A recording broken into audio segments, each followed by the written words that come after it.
Bon salut à tous les gars, nouvelle vidéo aujourd'hui. Comme vous pouvez voir, j'ai un bon gros casque, une bonne grosse tête. On va faire l'essai d'une moto cette fois-ci et pas d'une voiture. Petit aparté pour ceux qui ont suivi sur Instagram via mes stories depuis l'Audi TT, depuis le vol, j'ai pas repris de voiture. J'ai préféré reprendre une moto pour le moment parce que là, comme vous pouvez le voir, c'est le début de l'été. Donc je vais vous présenter le véhicule. C'est une moto que beaucoup de personnes connaissent. C'est parti. Donc voilà, c'est ce véhicule. Une Yamaha Tenere 700, donc je vais vous la présenter. C'est un véhicule qui s'est extrêmement bien vendu, on en voit partout. Si ce n'est que celle-ci, elle est, on va dire, un peu plus rare. Vraiment, je mets un peu plus parce que vraiment, il y en a quand même pas mal. C'est une Tenere 700 édition Rallye. On va voir ce que ça signifie. D'ailleurs, il y a le kit déco du coup qui fait cette différence avec la couleur. Les jantes en or, le kit déco bleu et jaune. C'est un rappel aux anciennes motos, les XT600, les anciens Tenere, qui sont sortis dans les années 80 et qui ont gagné plusieurs fois le Dakar. Donc on va voir qu'en prenant ce pack rallye, il y a quelques options qui s'ajoutent. Donc ça, on va voir ça après. Pour la petite info, c'est un véhicule qui est sorti en 2019, qui depuis s'est décliné en plein de versions différentes, avec la World Red, l'édition Rallye, la Extreme et j'en passe. En 2023, il y a eu un petit coup de jeune qui a été fait avec l'écran TFT. Là, elle n'a pas l'écran TFT, celle-ci, c'est une 2021. Et aussi très important, ça c'est une 2021, elle est en full. Si vous voulez une version bridée, c'est 2019-2020. Et ensuite, à partir de 2023, jusqu'à aujourd'hui 2025. Mais vous ne faites pas avoir, surtout pour les vendeurs Le Bon Coin, etc., qui vous disent oui, vous inquiétez pas, elle est bridable et tout. 2021-2022, version non bridable, c'est que en full. Là, vous voyez niveau esthétique ce que ça donne. Franchement, quand on la voit, elle paraît très haute. Surtout le guidon, il est super haut. Et je suis pas le plus petit, hein. Je fais 1m86-87 et elle paraît très fine. En fait, ça fait vraiment gros cross, gros enduro. Et ça, franchement, quand on la roule, c'est un vrai kiff. Je vais vous montrer ça après. Sur ce modèle, c'est le fameux CP2 de chez Yamaha, le Crossplane qui fait 690 cm3 et qui développe 73,4 chevaux. Donc voilà, comme je vous ai dit, c'est pas un foudre de guerre, mais c'est surtout son agrément de conduite qui va être intéressant. C'est un moteur qu'ils ont décliné dans plein de versions et à chaque fois c'était des best-sellers, par exemple le MT-07 en 2014 qui sur des années a été la moto la plus vendue. Ensuite il y a le Tracer, là il y a le Ténéré. On va reprendre sur le côté esthétique. Donc moi avant de la voir en vrai, je la voyais en photo, dans les vidéos etc. cette couleur. J'étais pas forcément très fan honnêtement. Quand j'ai été la voir, c'est surtout mon pote qui m'a dit ouais franchement cette édition elle est trop belle et tout. Je disais vas-y on va voir l'annonce et en vrai la couleur elle change de ouf par rapport aux images et aux vidéos je trouve. Avec le soleil qui tape dessus.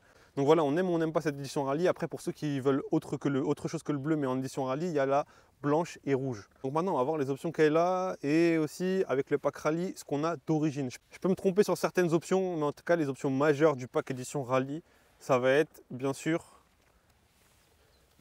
la Krapovic avec le petit sigle Ténéré dessus et la petite double sortie. Franchement avec le carbone je la trouve très jolie dans la continuité de la moto. Parce qu'il y a la première version de, en gros les 2019-2020 qui ont un autre Krapovic qui est on va dire un petit peu moins joli, qui reste joli. Hein.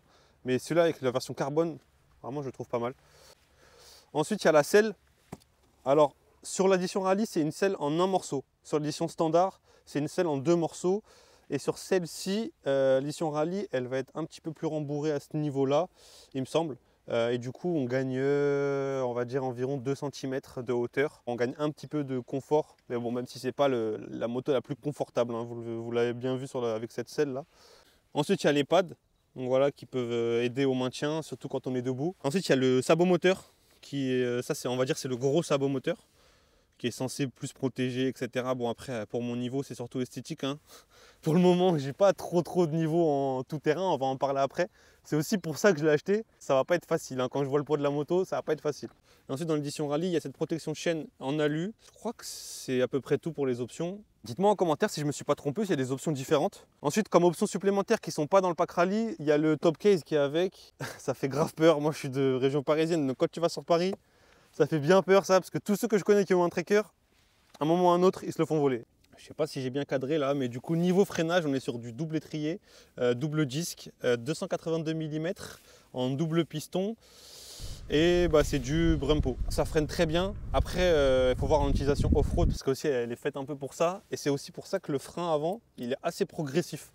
Et ça franchement c'est stylé, moi j'aime bien le feeling, au moins ça se bloque pas directement. Donc niveau pneus, c'est des pneus d'origine, c'est des Pirelli Scorpion Rallye STR. Bon là ils sont assez usés mais il faut que je les change, d'ailleurs je sais pas quoi mettre, ceux qui s'y connaissent Dites-moi en commentaire, j'hésite avec les Anaki Wide ou les Dunlop, je crois c'est les Trail Max ou je sais pas quoi là. Et oui, je voudrais garder le côté mixte, mais que ça soit un peu mieux que ça en off-road. Et à l'arrière, c'est un disque en 245 mm en monopiston et c'est aussi du Brembo.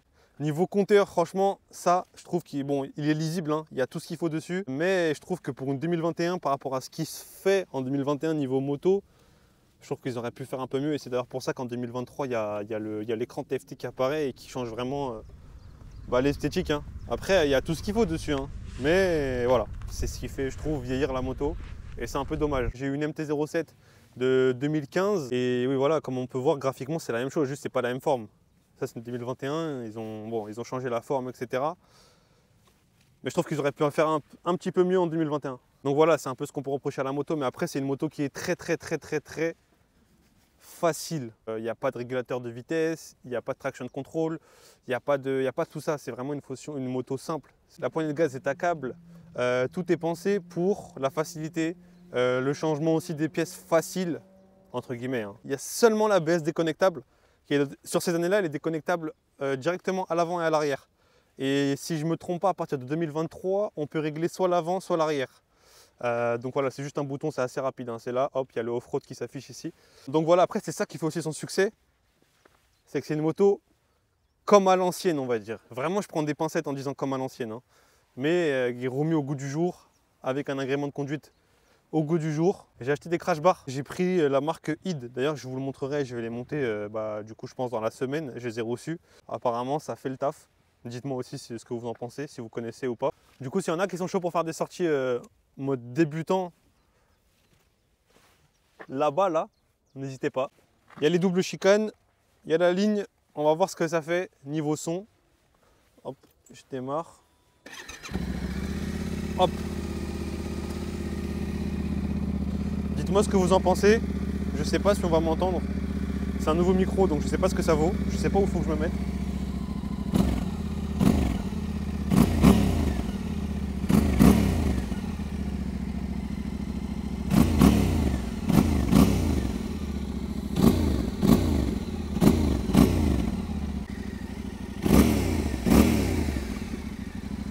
Alors moi personnellement pour un bicylindre, je compare pas ça au 4 cylindres, hein, parce que franchement il n'y a rien à voir. Pour un bicylindre je trouve que le son il est joli, mais il n'est pas assez fort pour une ligne. Je sais pas si... Et ça je pense que c'est à cause des normes, parce que moi j'avais une MT-07 avec la ligne Accra, avec le même moteur. Bon la ligne a été coupée aussi, enfin elle a été coupée. Et ça s'arrêtait ici, donc ça aussi ça joue, et franchement je sais pas si c'est de souvenirs, mais pour moi elle faisait plus de bruit. Par contre le son est joli, hein. Donc je sais pas si j'enlèverais peut-être une des deux chicanes juste pour voir ce que ça fait. Après je sais que ça franchement ça divise, il y en a qui veulent pas faire du bruit du tout. Moi je suis entre les deux, je veux pas que ça fasse trop de bruit, que ça fasse kéké, qu'on passe, tout le monde se retourne. Mais je veux un petit bruit quand même. Et du coup je me dis, il y a deux chicanes, peut-être en enlever une sur les deux. Là il faut percer ici et ici, parce qu'ils ont complètement fermé le carbone. Après je peux tester et la remettre si j'aime pas. Vu que j'en ai deux, je me dis une sur les deux. Enlever les deux, c'est sûr que ça fera trop de bruit et j'ai pas envie, je préfère laisser comme ça. Bon, et bien on est parti pour l'essai. Et quand je parlais du kit déco tout à l'heure, ce qui est cool, c'est que là, juste à l'instant, il y a une personne, je sais pas, environ 50 ans qui est passée. Elle m'a dit, ah c'est celle du Dakar. Malgré qu'on en voit partout, vu qu'elle a ce kit déco, il y a les anciens, franchement, j'ai souvent des retours. Donc déjà, niveau position de conduite, on est bien droit, on domine la route, on a l'impression de dominer la route. Les bras bien en avant, pas tendus, mais un petit peu arqués, mais vraiment une bonne position de conduite. Alors on va dire que l'assise, si vous faites beaucoup de route, moi j'ai la selle, on va dire, un petit peu plus confortable. Voilà, si vous faites un Paris-Marseille, ça va peut-être être un peu... vous allez peut-être un peu avoir mal aux fesses. Au niveau de la bulle, elle sert à rien. Moi elle est en position basse, elle sert à rien, franchement. C'est dommage. Vous pouvez la remonter, il y a des kits qui s'achètent, du coup pour la surélever. À voir après si c'est assez haut ou pas, je sais pas, il faudrait que je teste. Franchement, toutes les questions que je me pose, si vous en avez une, n'hésitez pas. Ou si vous connaissez, n'hésitez pas à me répondre en commentaire. Et d'ailleurs, donnez-moi votre avis, ce que vous pensez de la moto. Si vous aimez pas, peu importe l'avis. Hein. Alors, je ne l'ai pas dit, mais ça, là, ce que vous voyez ici, c'est pour stabiliser le compteur à haute vitesse. Apparemment, c'est un défaut de ces années-là. Il tremble un petit peu. Donc là, on prend une parcelle d'autoroute à 90, etc. Ça va. Bon, si ce n'est que la bulle, elle sert à rien, comme je vous ai dit. En vrai, quand on est à 120, 130, on voit que c'est pas fait pour ça. Vous pouvez faire de la route, hein, c'est amplement suffisant, mais pour ceux qui aiment les pointes de vitesse, aller à 200, etc., c'est pas fait pour ça. Moi, ce que je kiffe, je vais vous montrer ça après en ville, c'est le couple. Je vais vous montrer ça après sur des petites routes, mais c'est voilà, c'est le couple, c'est vraiment l'agrément de conduite. Franchement, faire de l'autoroute avec, ça le fait, hein, le moteur il tient, il n'y a aucun souci sur ça. Mais par contre, c'est pas là où vous allez prendre votre kiff. En vrai, ça va être sur les petites routes, bien sûr dans les chemins, forêts, etc., les petits terrains, tout ça. Là, c'est sûr que c'est vraiment fait pour, et on le sent. Au niveau des commandes, il y a un select ici qui permet d'afficher tout ce qui est consommation, kilométrage, etc. Au niveau conso, je fais du 5 litres 4. J'ai pas la conduite la plus sportive en moto, ça c'est sûr. Mais voilà, vraiment je fais pas du tout attention à la conso. Donc il faut savoir que le réservoir il fait 16 litres. Donc avec une conso d'environ 5 litres de moyenne, vous allez faire voilà, environ 300 km. Après ça va dépendre de la conduite, si vous faites de l'autoroute ou pas. Mais en vrai, comptez 250 à 320 grand max. Sinon vous pouvez prendre la World Red qui fait je crois 21 litres. Mais voilà, ce qui est kiffant avec ça, c'est le bicylindre. En vrai, ça répond tout de suite. Bon, il y a des motos qui marchent mieux, mais en fait, l'agrément de conduite, il est vraiment cool. Là, je suis en 3. Ah, ça répond direct.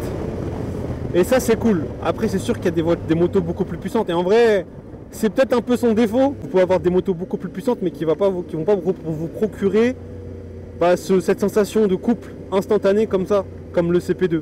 Après vraiment c'est un kiff, au quotidien c'est un kiff, même dans Paris, bon c'est pas fait pour, c'est sûr, mais on se faufile super bien, on est haut.